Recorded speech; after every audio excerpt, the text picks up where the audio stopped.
성경 봉독하겠습니다.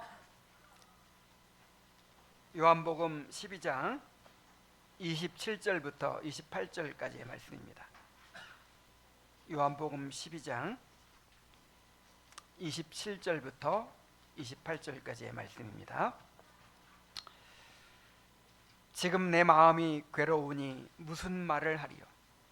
아버지여, 나를 구원하여 이때를 면하게 하여 주옵소서. 그러나 내가 이를 위하여 이때에 왔나이다.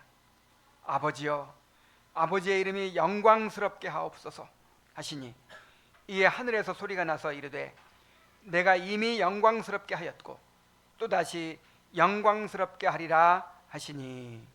아멘.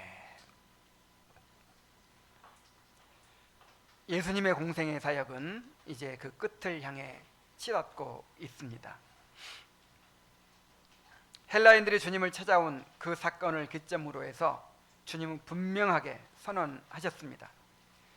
인자가 영광을 얻을 때가 왔도다. 그런데 주님이 말씀하신 영광은 세상이 기대하는 화려한 왕좌가 아니었습니다. 그것은 한 알의 밀이 땅에 떨어져 죽음으로 많은 열매를 맺게 되는 곧 십자가의 죽음이었습니다. 오늘 본문은 그 십자가를 바로 눈앞에 두신 주님의 깊은 고뇌를 우리에게 보여줍니다. 이 고뇌는 절망으로 끝나지 않았습니다. 주님은 두려움을 이기시고 아버지의 이름을 영광스럽게 하옵소서라고 기도하십니다. 이 기도는 주님께서 십자가를 받아들이실 뿐만 아니라 그 십자가를 통해서 하나님의 영광이 온전히 드러나게 되기를 갈망하는 기도였습니다. 주님께서는 자신의 십자가에 대해서 말씀하시면서 제자들에게 나를 섬기려면 나를 따르라고 하셨죠. 그것은 다른 말로 내가 너희를 구원하기 위해서 이렇게 십자가를 진다. 그러니 이제 구원받은 너희들은 자기의 십자가를 지고 나를 쫓아야 한다 하고 말씀하신 것이었습니다. 주님이 우리 각자에게 지워주신 십자가가 있습니다. 십자가는 내가 죽기 위한 것인데 그것은 내가 주님의 뜻에 굴복하여 순종해야 될 어떤 문제일 수도 있고 주님께서 지워주시는 어떤 멍해일 수도 있고 내가 받아들여야 될 삶의 고난일 수도 있습니다. 우리가 어떻게 우리에게 주어진 십자가를 감당해야 할까요? 주님의 이 기도는 우리가 그 십자가를 어떻게 감당해야 할지를 잘 보여줍니다. 오늘 말씀을 통해서 그토록 두려운 십자가를 받아들이신 주님을 바라보고 먼저 구속의 은혜를 깊이 묵상하시기 바랍니다. 또한 주님을 따르는 제자로서 우리에게 주어진 십자가를 어떤 마음으로 감당해야 할지 잘 깨닫게 되시기를 바랍니다. 자, 먼저 예수님은 십자가 앞에서 인간적인 고뇌를 숨기지 않으십니다. 27절에 보면 지금 내 마음이 괴로우니 무슨 말을 하리요 이렇게 말씀하십니다. 여기서 괴로우니라고 하신 말씀은 심하게 흔들리다, 깊이 요동치다, 극심한 불안과 공포로 혼란에 빠지다 라는 뜻을 지니고 있습니다. 마가복음에는 이 말이 내 마음이 심히 고민하여 죽게 되었으니 라고 표현되어 있어요. 내 마음이 너무도 큰 슬픔과 고통에 짓눌려서 죽을 것만 같구나 라고 말씀하신 것입니다. 이 말씀은 심장이 떨리고 뼛속까지 흔들리며 영혼 깊숙한 곳을 파고드는 극도의 고통과 두려움을 생생하게 드러냅니다. 예수님은 이토록 십자가를 두려워하셨습니다. 대개 역사 속의 위인들은 죽음을 담담히 맞이했습니다. 가령 소크라테스는 이 죽음에 대해서 늘 이렇게 가르쳤어요. 이 죽는 것은 두려운 것이 아니다. 죽음은 이 육체의 감옥에 갇혀 있는 영혼이 자유를 얻는 것이다. 이렇게 가르쳤어요. 그리고 실제로 자기가 죽을 때 그렇게 죽었어요. 젊은 사람들을 미혹했다는 또 무신론을 전파했다는 그런 이제 누명을 쓰고 사형 선고를 받았는데 사형 날짜를 앞에 두고도 친한 사람들과 포도주를 마시면서 그렇게 유쾌한 시간을 보내고 그 다음에 마지막 죽는 순간에도 그렇게 평화롭게 죽음을 맞이했습니다. 그리고 그 예수님을 위해서 순교한 사람들을 한번 보세요.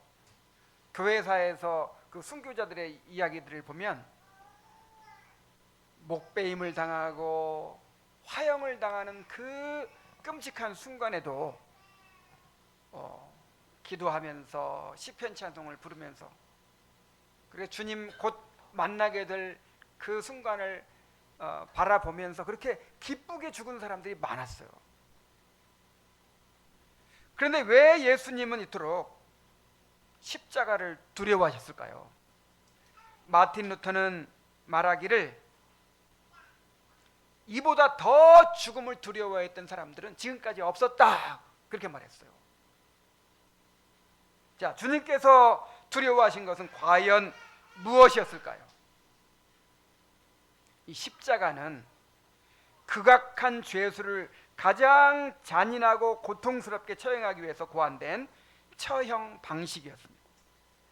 그것이 너무나도 끔찍한 것이었기 때문에 사람들은 이 십자가를 생각만 해도 그냥 몸서리를 쳤고요, 그 십자가를 입에 올리는 것조차 꺼려했습니다. 자, 그런데요, 주님께서 두려워하신 것은 그러한 육체적 고통이나 죽음 자체가 아니었어요. 주님을 그토록 두렵게 한 것은 우리 죄를 대신 짊어지신 채 하나님의 무서운 진노와 저주를 남김없이 받으시고 하나이신 아버지께로부터 버림받는 끊어지는 영적인 고통과 죽음이었습니다. 십자가에 달리신 예수님의 몸에 인류 역사 전체에 걸쳐 저질러진 모든 죄에 대한 하나님의 거룩한 진노와 저주가 조금도 남김없이 쏟아졌습니다. 그 죄값을 누구도 감당할 수 없기 때문에 아무 죄도 없으신 성자 하나님께서 사람이 되어 오셔서 그 무서운 심판을 우리 대신 친히 담당하신 것입니다. 그 진노의 잔을 앞에 두고 주님의 영혼은 이렇게 견딜 수 없는 고통과 두려움에 깊이 짓눌리셨습니다. 우리는 주님의 십자가를 바라볼 때마다 우리 주님께서 겪으신 이 극심한 두려움과 고뇌를 기억해야 합니다. 자, 왜 이런 고통을 겪으셨을까요? 우리가 그것을 겪어야 했기 때문입니다. 우리가 그렇게 두려움에 직면했어야 돼요. 우리가 그렇게 떨었어야 돼요. 우리가 그렇게 고뇌했어야 돼요. 그렇게 무서워했어야 돼요. 그 모든 정신적, 육체적 모든 고통을 우리 대신 담당하기 위해서 주님께서 이토록 두려워하시고 이토록 번민하셨던 것입니다.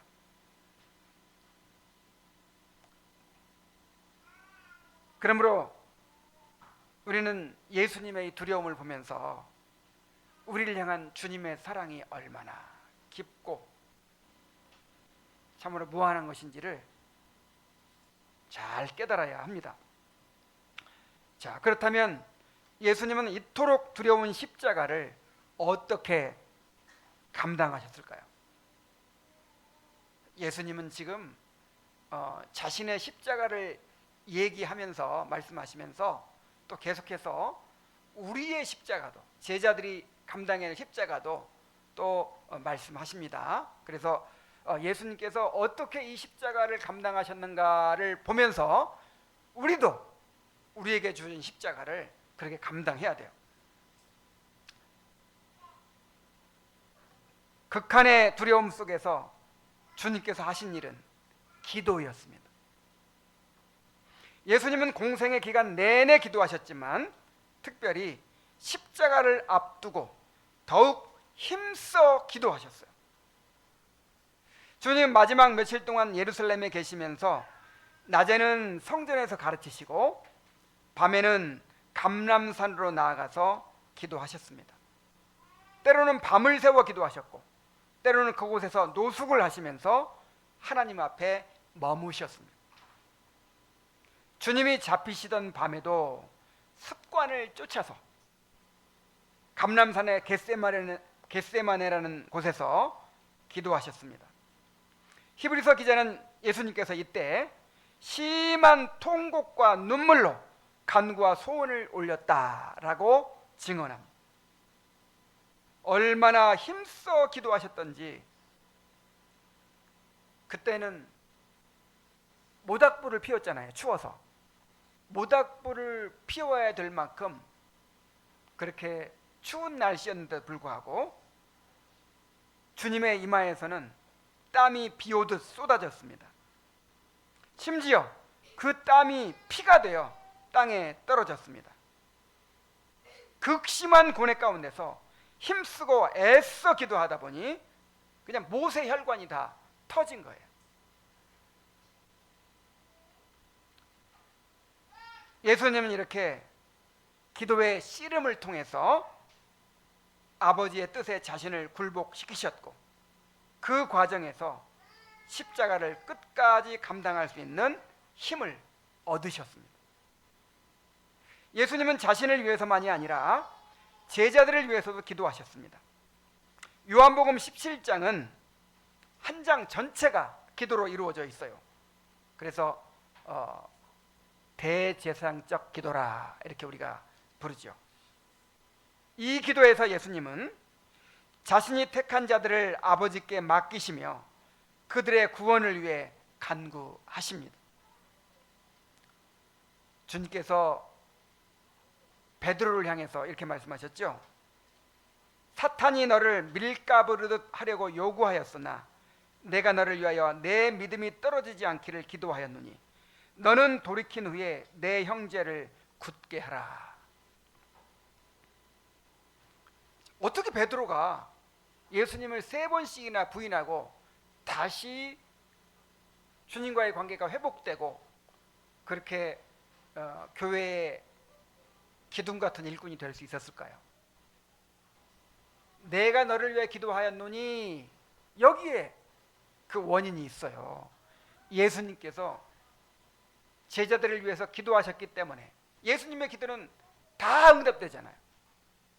그래서 제자들이 그렇게 실족했지만 그렇게 믿음이 연약해서 다 도망가 버렸지만 결국 이 교회의 기초가 된 것입니다. 반석이 된 것입니다. 여러분 지금도 예수님께서 우리를 위해서 중보하고 계신다고 했죠. 그 중보 때문에 우리가 이 교회를 떠나지 않고 지금 이곳에 남아 있는 거예요. 우리가 이 믿음의 길에서 버림받지 않고 끝까지 주님의 길을 갈 수가 있는 것입니다. 예수님이 십자가 위에서 죽어가시는 순간에도 기도하셨어요. 아버지여 저들을 사하여 주시옵소서. 자기들이 하는 것을 알지 못함이니이다. 자기를 십자가에 못 박고 조롱하는 자들을 위해 기도하셨어요.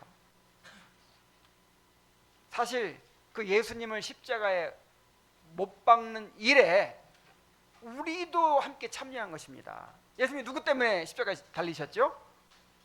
우리 때문에 달리신 거잖아요. 저들의 죄를 용서하여 주옵소서. 그 기도가 응답되어서 우리 죄가 용서된 거예요. 그리고 마지막 순간에 이제 숨이 끊어지는 그 순간에 마지막으로 기도하십니다. 아버지여, 내 영혼을 아버지 손에 부탁하나이다. 이처럼 예수님은 처음부터 끝까지 기도를 통해 십자가를 감당하셨습니다. 하나님은 우리가 이렇게 십자가를 지는 가운데 고난 가운데서 기도하기를 원하십니다. 야고보서 5장 13절에 보면 너희 중에 고난당하는 자가 있느냐 그는 기도할 것이요 그랬어요. 자, 즐거워하는 자가 있느냐 그는 뭐 해야 돼요? 찬송할 것이요 그랬어요. 그러니까 하나님께서 복을 주셔서 좋은 일들을 허락하셔서 마음이 즐겁잖아요. 그러면 하나님의 뜻이 뭐예요? 찬송하는 거예요. 하나님께 영광 돌리는 거예요. 그래서 어떤 좋은 일이 생기거든 찬송하라는 하나님의 뜻이다 생각하고 찬송하시기 바랍니다. 감사하시기 바랍니다. 그런데 반대로 고난을 당할 때, 어려운 일을 당할 때 확실한 하나님의 뜻이 있어요. 그것이 무엇입니까? 기도해라. 지금 기도해라. 그 뜻이에요. 고난당하는 자가 있느냐? 저는 기도할 것이. 환난 날에 나를 부르라 그랬어요. 자, 환난을 당할 때 누구를 불러야 돼요? 하나님을 불러야 돼요. 네가 나를 건지리니 내가 나를 영화롭게 하리라. 야, 여기 좀 놀라운 말씀이죠. 누가 누구를 영화롭게 해요? 환난을 당하고 있는데, 지금 병 들어서 다 죽게 생겼는데, 환난을 당하고 있는데 누가 누구를 영화롭게 한다는 거예요? 그 환난 당한 그 상태에서 하나님을 영화롭게 할 것이다.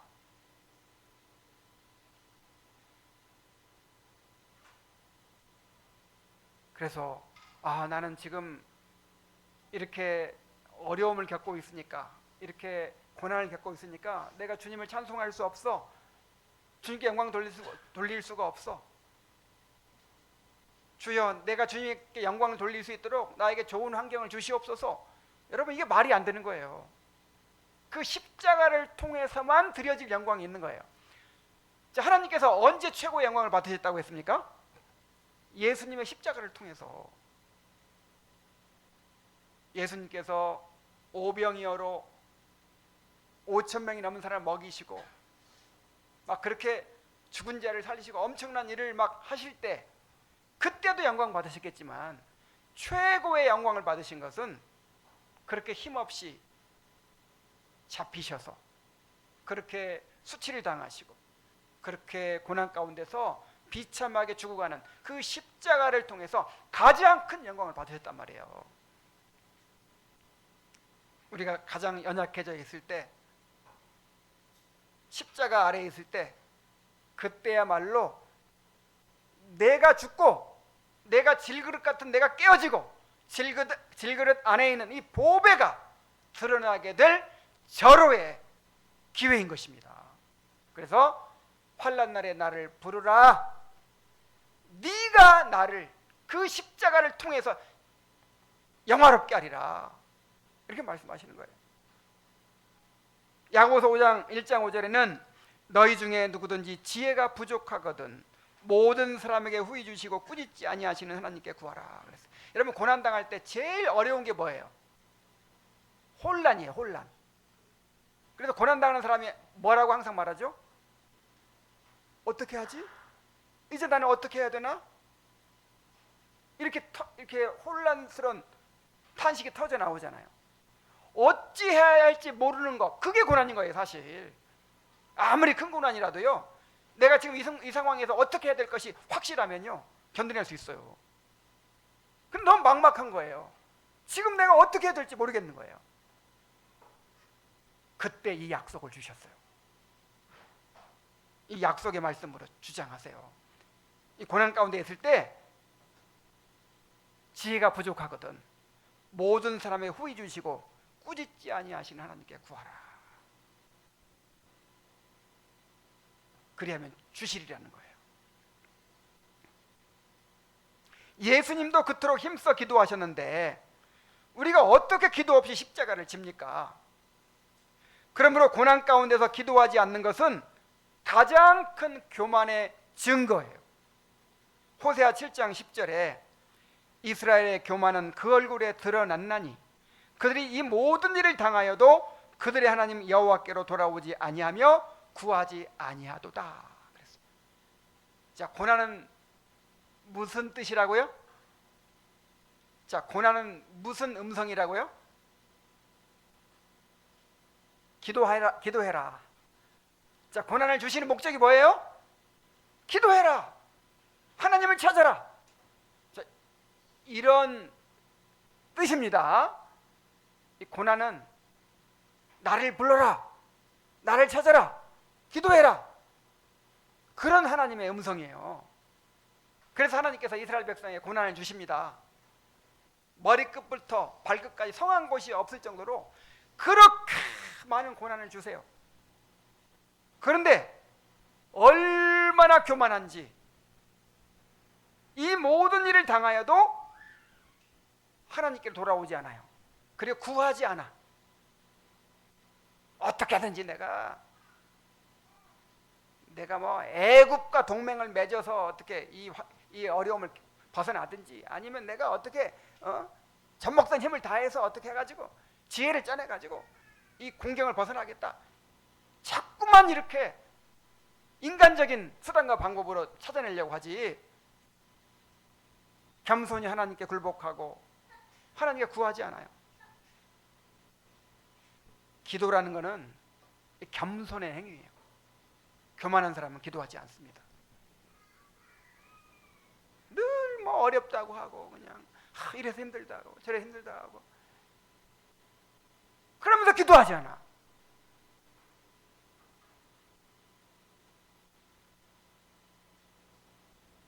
어떻게 해야 이 교만이 깨어질까요?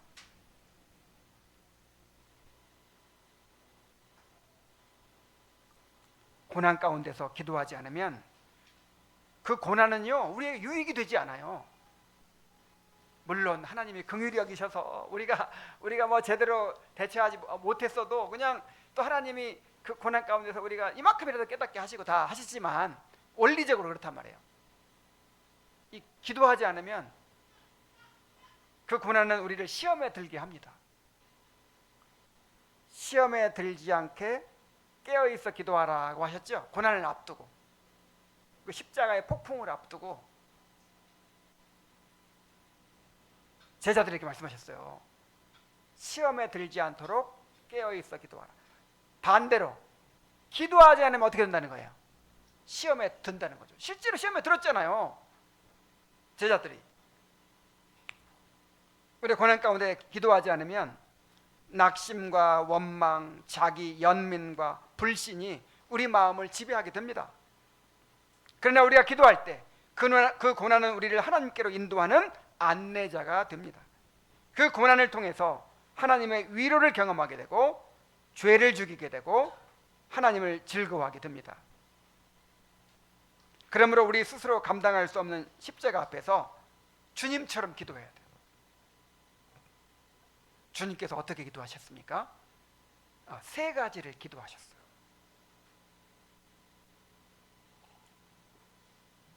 오늘 사실 이 본문이 36절까지거든요. 본문 36절까지인데 이 세 가지 기도를 묵상하다가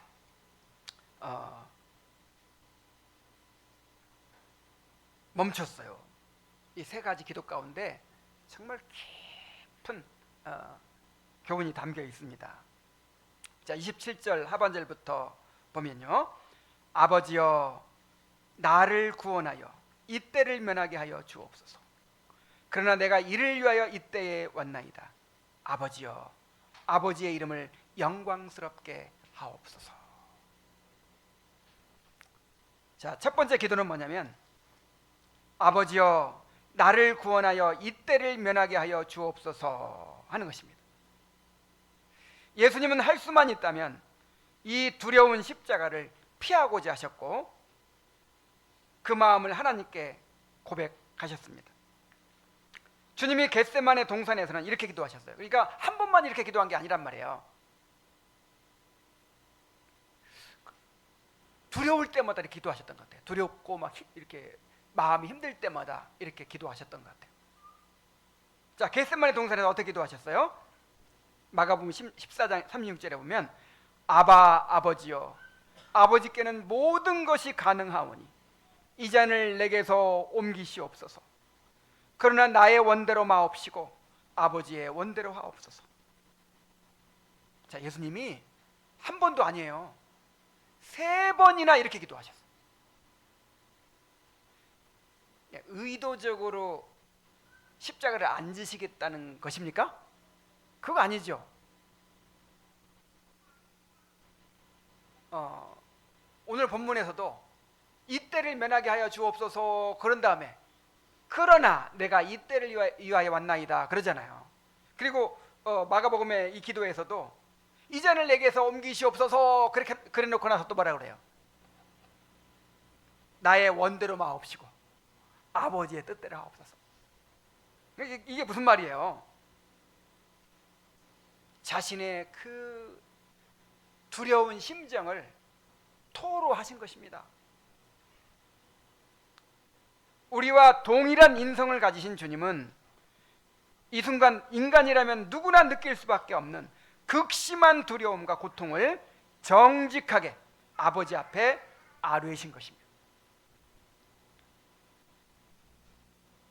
우리 역시 이렇게 하나님 앞에 나아가서 우리 마음을 토해야 합니다.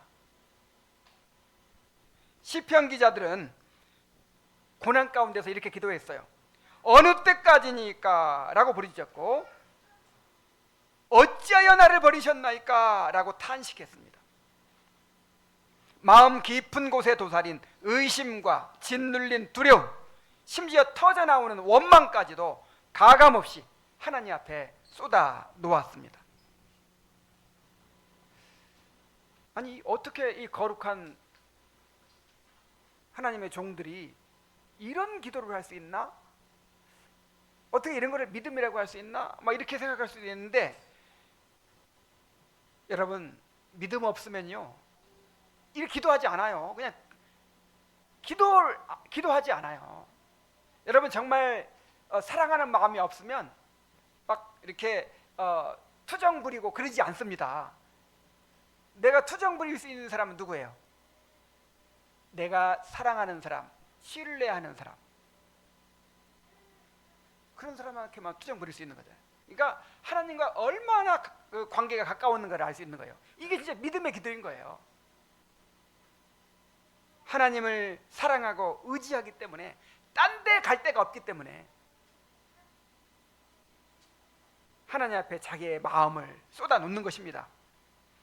칼빈은 시편을 가리켜서 영혼의 모든 부분에 대한 해부학이라 하고 부른 것처럼 참된 기도는 하나님 앞에 자신의 마음의 상태를 그대로 내어놓는 것입니다. 우리가 이렇게 정직하게 마음을 쏟아낼 때 하나님께서는 우리의 모든 탄식을 들으시고 유동치는 마음을 그리스도의 평강으로 붙들어 주십니다. 그러니까 예수님께서 자신의 두려움을, 자신의 고뇌를 하나님 앞에 쏟아 놓으신 것은 그것을 극복하기 위한 것이었어요. 자, 예수님은 이어서 그러나 내가 이를 위하여 이때에 왔나이다 라고 기도하셨습니다. 두 번째 기도죠.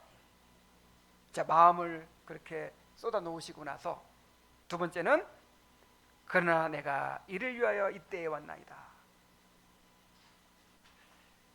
십자가가 두렵지만 내가 이 십자가를 지기 위해서 왔습니다. 내가는 꼭 져야만 됩니다. 그런 뜻이에요. 이 기도는 두려움에도 불구하고 하나님의 뜻에 자신을 굴복시키겠다는 결단의 고백이었습니다. 주님은 단지 두려움을 토로하는 데서 멈추지 않고 아버지의 뜻 앞에 자신을 온전히 내어드리는 순종으로 나아가셨습니다. 주님의 기도는 한 인간으로서 겪을 수밖에 없는 내적 갈등을 회피하지 않고 그 갈등을 정면으로 통과해서 아버지의 뜻에 순종하기 위한 치열한 영적 싸움이었습니다. 우리에게도 이러한 기도의 씨름이 필요합니다. 기도는 하나님을 우리의 뜻에 맞추는 것이 아니라 우리 자신을 하나님의 뜻에 굴복시키는 것입니다. 기도는 하나님을 우리에게로 끌어내리는 것이 아니라 우리가 하나님께로 끌려 올라가는 것입니다. 우리에게는 부패한 육신이 있기 때문에 기도의 씨름이 더욱 필요합니다. 자, 칼빈은 이렇게 말했어요. 칼빈 주석에서 그리스도에게는 싸워야 할 싸움이 하나 있었는데 그것은 육신적으로 두려워하던 것을 하나님의 뜻임을 아는 즉시 더 이상 두려워하지 않도록 공포를 멈추는 일이었다. 자, 이게 무슨 말인지 이해가 됩니까? 자, 십자가를 지는 것이 아버지의 뜻이잖아요. 그리고 주님의 목적이기도 하잖아요. 그런데 계속해서 두려워하고 있으면 돼요, 안 돼요? 내가 두렵다고 계속해서 두려워하고만 있으면 되겠습니까? 그래서 기도를 통해서 하나님에 대해서 굴복해가지고 이 두려움을 내려놓았다는 거예요. 여러분,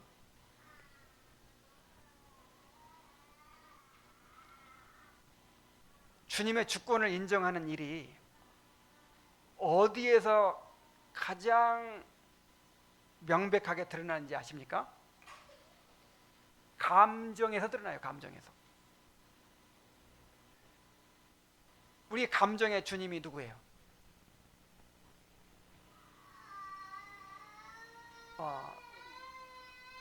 예수님은 우리 감정의 주님이기도 하십니다. 내 감정도요, 주님의 뜻에 굴복시켜야 돼요. 내가 너무 속상한 일이 있어요. 막 화가 나는 일이 막 있어. 막 얼굴이 막 굳어지고 불그락 푸르락 하고 막 있어요. 근데 누가 왔다 그럴까? 시골에서 시아버지가 오셨네. 그럼 어떻게 해야 돼요? 내 감정대로 나 지금 인사할 기분 막 그런 거 아니야. 그리고 내 감정에 충실해야 됩니까? 아니면 감정을 굴복시키고 웃는 얼굴로 인사해야 됩니까? 자, 근데 그 시아버지가 아니고 누구냐면 하나님이세요. 오늘 막 집에서 속상한 얼굴 말다툼도 하고 막 애들하고 씨름도 하고 그래가지고 속상한 얼굴 속상한 마음으로 교회에 왔어. 근데 하나님께 예배를 드리는 거예요. 그때 내 감정에 충실해야 됩니까? 아니면 기쁜 얼굴로 주님께 예배해야 됩니까? 그게 바로 주님의 주권을 인정하는 일이에요. 그러니까 이 감정에 충실한 거, 요게 여러분, 감정 자체는 죄가 아닙니다. 감정 자체는 죄가 아니에요. 그러나 그 감정에 사로잡혀 가지고 하나님의 뜻에 순종하지 못하게 되면 그게 죄예요. 그래서 예수님이 가지신 두려움이나 예수님이 가지신 공포심 이런 거 이런 건 죄가 아니에요. 예수님은 전혀 죄가 안 되는 순수한 감정을 가지고 계세요. 그러나 우리는 부패한 존재이기 때문에 우리의 감정은 죄로 오염되기가 쉬워요. 여러분, 분노 자체는 죄가 아니라고 우리가 말하죠. 근데 죄가 아닌 분노를 내본 적 있어요? 우리는 이 죄가 없는 화를 내본 적이 없어요. 그래서 두려워하고 염려하는 것도요, 두려움, 염려 그 감정 자체는 죄가 아닌 거예요. 그러나 여러분, 죄가 아닌데 죄가 돼요. 왜? 우리가 부패한 존재이기 때문에. 그냥 두려움이 딱 이렇게 찾아오면 즉시 하나님께 맡겨야 되는데, 즉시 약속을 붙들어야 되는데, 그렇게 합니까? 그 두려움을 받아들여서 묵상하고 붙들고 그냥 사로잡혀 버리잖아요. 이게 죄라는 거예요. 이게. 나는 칼빈은 심리학자 같아. 정말 기가 막히게 이 영적인 이 사람의 마음의 심리를 참 잘 분석을 하는 것 같아요. 그래서 그게 예수님의 싸움이었다는 거예요. 그러니까 계속 두려워하고 막 벌벌 떨고 막 이러고 있으면 안 되니까 주님의 뜻, 하나님의 뜻에 굴복해서 이걸 멈추는 것이 주님의 싸움이었다. 말하자면 이제 우리의 싸움이기도 한 거죠. 그러나 우리에게는 이중의 싸움이 있다. 왜 이중의 싸움이에요? 우리는 우리 육신의 완악함과도 싸워야 되기 때문이다. 우리는 이 감정과도 싸워야 되고, 우리 안에서 수시로 일어나는 두려움과 염려, 미움, 분노, 자, 이런 것도 우리가 이렇게 이제 조절해야죠. 이게 죄가 안 된다 하더라도 조절해야죠. 그런데 우리 안에 뭐가 있어요? 완악함, 부패성이 있단 말이에요.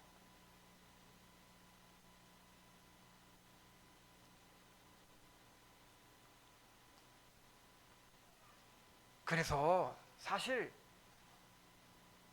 예수님보다 우리에게 기도가 더 필요한 거예요. 사실은 우리는 이중의 싸움을 싸우고 있기 때문에, 우리가 감정을 기도로 다스리지 않으면 우리는 결국 하나님의 뜻을 거스르게 될 수밖에 없어요. 그래서 하나님이 시시로 하나님 앞에 마음을 토하라고 명하시는 것입니다. 자, 어떻게 토하라? 왜 시시로 토해야 돼요? 시시로 감정이 일어나잖아. 시시로 그냥 분노에 사로잡히고, 시시로 그냥 염려에 사로잡히고, 두려움에 사로잡히고, 그걸 가지고 하나님 앞에 쏟아 놓으라는 거예요.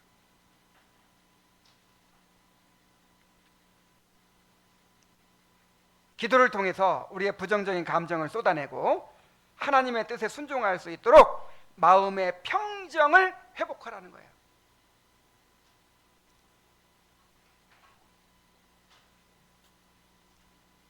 우리가 두려움에 사로잡혀 있잖아요. 염려에 사로잡혀 있잖아요. 분노에 사로잡혀 있잖아요. 그럼 하나님의 말씀이 안 들어오게 돼 있어요. 그러니까 우리가 아이들 이제 양육할 때도 아이들이 막 감정으로 충만해져 있을 때는 일단 어떻게 해야 돼요? 거기다 대고 옳은 건 뭐고 그른 건 뭐고 이렇게 논리적으로만 아무리 설명해도 그게 들어와요, 안 들어와요? 안 들어와요. 그때는 일단 풍선에 바람을 빼듯이 그 감정을 빼줘야 돼요. 일단 너 이렇게 화가 많이 났구나 해서 왜 화가 났는지 그거부터 이제 쏟아놓게 한 다음에, 그러면 제정신으로 돌아와. 마음이 좀 평정을 찾았을 때 그때 이제 올바른 말이 다가올 수가 있는 거죠. 그런 것처럼 우리가 두려움에 사로잡히고 염려에 사로잡히고 그러면 말씀이 안 들어와요. 그래서 어떻게 해야 돼요? 그것을 토해놔요, 하나님 앞에. 아무것도 염려하지 말고 오직 모든 일에 기도와 간구로 너희 구할 것을 감사함으로 하나님께 아뢰라. 그리하면 모든 지각에 뛰어난 하나님의 평강이 그리스도 예수 안에서 너희 마음과 생각을 지키시리라. 이게 씨름이에요. 씨름. 기도의 씨름. 항상 내 마음을 그리스도의 평강이 주장하게 하는 거. 그때 말씀이 들어와요. 그때.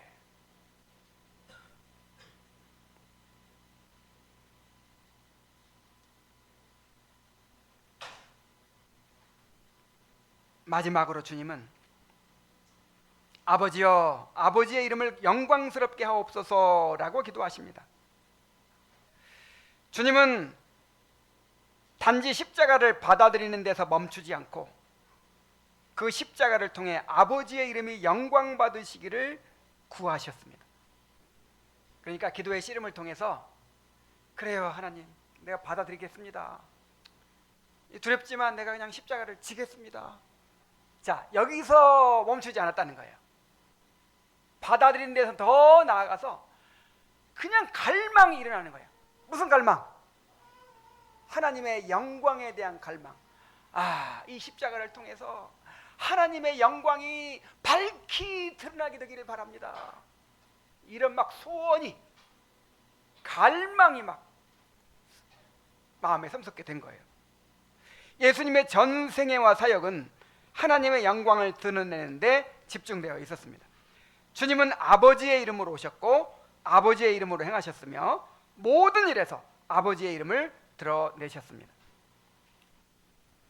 그래서 십자가를 지신 이유도 아버지의 뜻에 순종하여 택하신 자들의 구속을 이루심으로써 결정적으로 아버지를 영화롭게 하기 위해서 십자가를 지신 거잖아요. 그러면 십자가에서 그 목적이 온전히 이루어지게 되기를 기도하신 것입니다. 자, 그런데 바로 이것이 이 하나님의 영광이 드러나는 것이 또한 예수님의 영광이었어요. 예수님은 십자가를 통해서 자신이 영광을 받으실 것이라고 말씀하셨는데 그 영광은 아버지께 영광을 돌림으로써 얻게 되는 영광이었습니다. 야, 이 비밀을 알아야 돼. 이 비밀을. 자, 우리의 영광과 행복, 영광 속에 우리의 행복이 들어있다고 생각해야 됩니다. 우리가 원하는 것을 얻고자 하는, 우리가 얻고자 하는 모든 것이 다 들어있어요. 이걸 한마디로 영광이라고 할 수 있어요.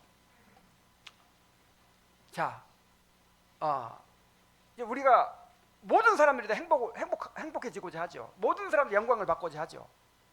근데 뭐가 우리의 영광이 된다고요? 아버지의 영광. 아버지의 영광이 우리의 영광이 되는 거예요. 너무 깊이 연결되어 있는 거예요.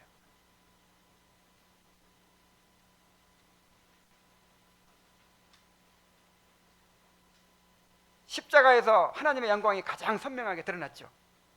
십자가에서 하나님의 지혜와 능력이 나타났고 죄를 심판하시는 거룩한 공의와 죄인을 끝까지 사랑하시는 긍휼이 동시에 계시되었습니다.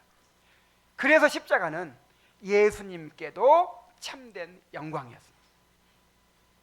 십자가는 아버지를 가장 영화롭게 한 순종의 절정이었고 바로 그 순종을 통해 아들도 영광을 받으셨습니다. 그것은 아버지와 아들이 그 뜻과 사역에서 결코 분리될 수 없는 한 하나님이시기 때문입니다. 그러니까 예수님은 어떻게만 하면 성공이에요. 어떻게 하든지 아버지의 영광만 드러나면 예수님은 그냥 성공하신 거예요. 그러니까 십자가를 통해서 결정적으로 그 목적을 이루셨죠. 그러므로 우리도 우리에게 주어진 십자가를 통해서 하나님의 영광이 드러나기를 구해야 합니다. 우리는 하나님을 영화롭게 하기 위해서 이 땅에 존재합니다. 맞습니까? 이게 우리의 목적이잖아요. 사람의 첫째 가는 목적이 뭐예요? 하나님을 영화롭게 하는 거. 하나님 영화롭게 하는 거 첫째 가는 목적이잖아요. 근데 여러분, 이것이 우리 삶 전체의 목적이기도 하고 우리가 살아가는 모든 일의 목적이에요. 먹든지 마시든지 무엇을 하든지 뭘 위해 하라? 하나님의 영광을 위해 하라. 그래서 너 참 우리 삶이 너무 단순하고 쉬운 것 같아. 이렇게 보면 그냥 그것만 붙잡으면 되니까 뭐 고민할 거 없어요. 하나님의 영광만 붙잡으면 돼요.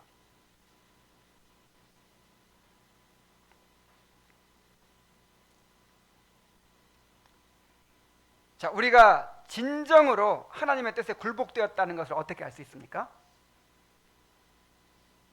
자, 내가 자기 부인이 됐다, 내가 죽었다, 이걸 뭘로 알아요?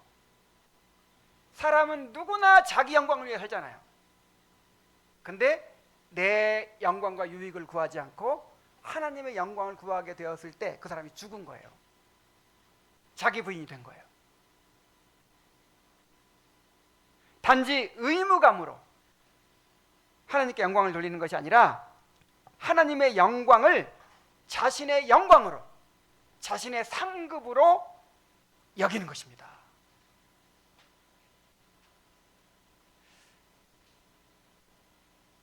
정말 이 표현이 너무 좋아요. 이 칼빈의 말을 들어봅시다. 우리의 욕망을 참으로 제어하는 것은 다른 모든 것이 하나님의 영광 앞에 머리를 숙이도록 하나님의 영광을 구하는 것이다. 우리가 평온하고 고요한 마음으로 힘들고 괴로운 것을 견뎌낼 수 있는 충분한 보상은 하나님의 영광을 구하는 데 있다. 이게 무슨 말이냐면요, 하나님의 영광이 우리의 보상이라는 거예요.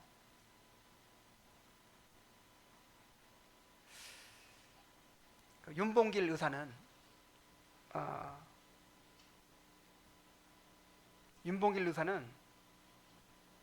평소에 이런 말을 했어요. 뭐 그분이 이 세상에서 뭐 하고 싶은 거 다 해보고 그냥 뭐 누리고 싶은 뭐 기쁨을 다 누려봤다는 거예요.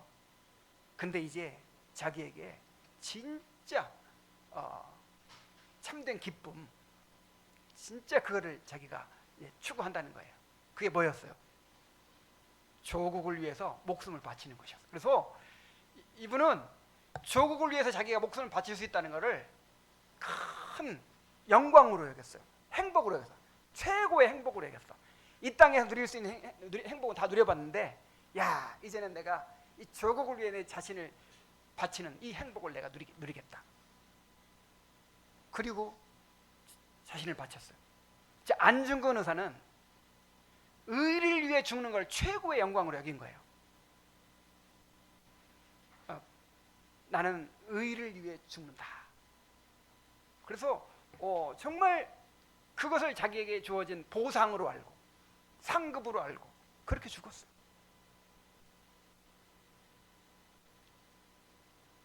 그들이 그렇게 자신을 희생한다고 해서 개인적으로 돌아오는 유익이 전혀 없었어요.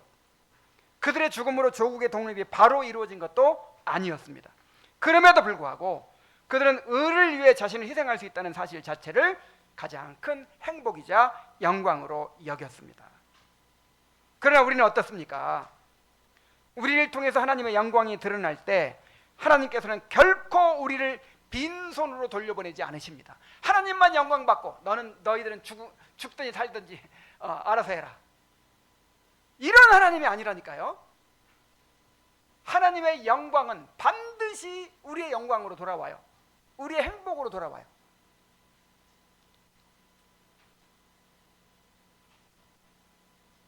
십자가의 죽음에는 반드시 부활의 영광이 따르게 됩니다.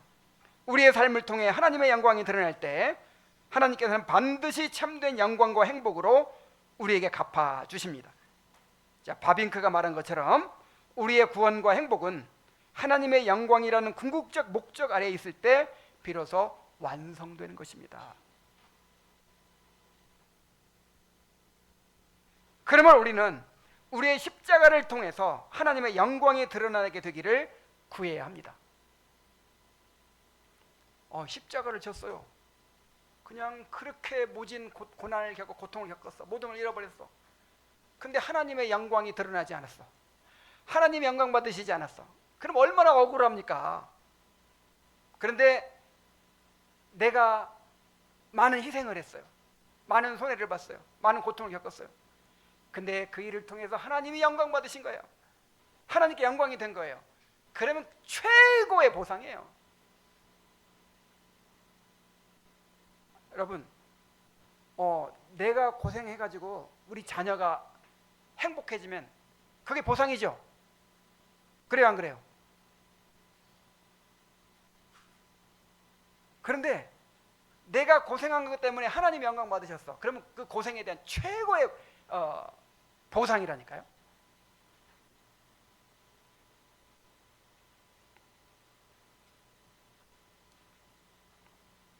우리가 무슨 일을 만나든지 그 일을 통해 하나님 영광이 드러난다면 우리는 완전히 성공한 것입니다.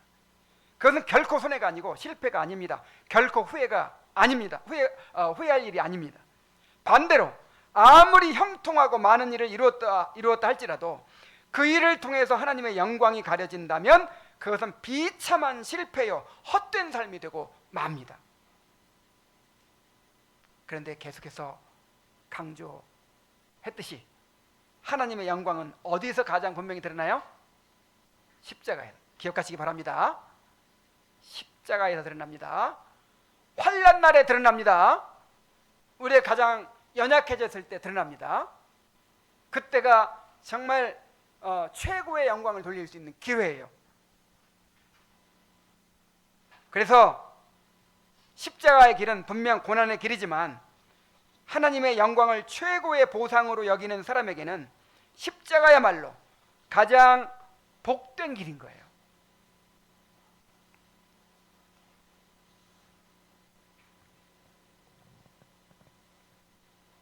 내가 강해져 있을 때, 내 감정에 사로잡혀 있을 때, 그때 기도의 씨름을 하세요.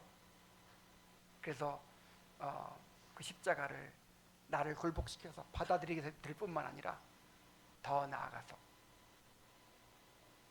주님의 영광을 구하게 되기를 바랍니다.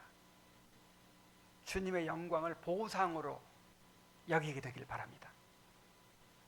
이제 말씀을 맺겠습니다. 예수님께서 두려운 십자가를 거절하지 않고 받으셨기 때문에 우리가 하나님과 화평을 누리게 되었습니다. 그 은혜를 한 주간 내내 깊이 묵상하시기 바랍니다. 또한 우리 자신의 십자가를 지고 주님을 따를 때 주님께서 들으셨던 이 세 가지 기도를 항상 기억하시기 바랍니다. 먼저는 뭡니까? 아버지여, 나를 구원하여 이 때를 면하게 하여 주옵소서. 이 잔을 내게서 옮겨주시옵소서 하는 기도였죠. 자, 두 번째는 그러나가 있어요. 그러나 내가 이를 위하여 이때에 왔나이다 하는 것입니다. 내가 지금 무엇을 위해 살아가고 있는지를 붙잡으시기 바랍니다. 하나님의 뜻을 붙잡으시기 바랍니다. 그 다음에 마지막으로 세 번째가 뭡니까? 아버지여, 아버지의 이름을 영광스럽게 하옵소서. 나의 목적은, 나의 성공은 이 일을 통해서 하나님의 영광이 드러나게 되는 것입니다. 하나님께 영광을 돌리게 되는 것입니다. 그것만 확실하게 붙잡으면요, 어떻게 돼도 우리는 성공한 거예요. 우리 삶이 어떻게 됐든지 우리에게 최고의 보상이 되는 것입니다. 잘 기억하시고 십자가를 기쁨으로 감당하는 성도들이 되시기를 바랍니다. 기도하겠습니다. 하나님 아버지, 그 두려운 하나님의 진노와 저주와 무서운 심판을 주님께서 우리 대신 받으셨습니다. 우리가 두려워해야 되는데, 우리가 밤잠 못 자고 고민해야 되는데, 우리가 덜덜 떨어야 되는데 주님께서 그 두려움을 우리 대신 직면하고 막아주셨습니다. 그래서 우리가 이렇게 하나님과 화평을 누리고 참으로 우리가 무슨 일을 만나든지 모든 일을 합력하여 선을 이루시는 하나님의 은혜를 누리고 있습니다. 하나님 아버지, 그런데 주님은 우리가 져야 될, 각자가 져야 될 또 자기의 십자가가 있다고 말씀하시고 그 십자가를 지고 나를 따르라고 말씀하십니다. 하나님 아버지, 우리도 주님처럼 주님의 은혜를 힘입어서 이 십자가를 감당하게 하여 주시옵소서.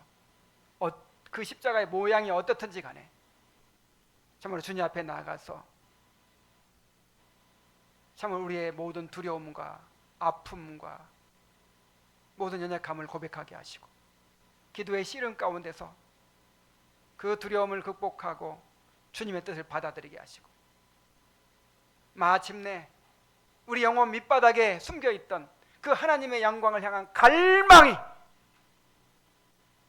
샘솟게 하여 주옵소서. 하나님의 영광을 최고의 보상으로 알고 영광을 구하는 사람이 되게 하여 주옵소서. 예수님의 이름으로 기도하옵나이다. 아멘.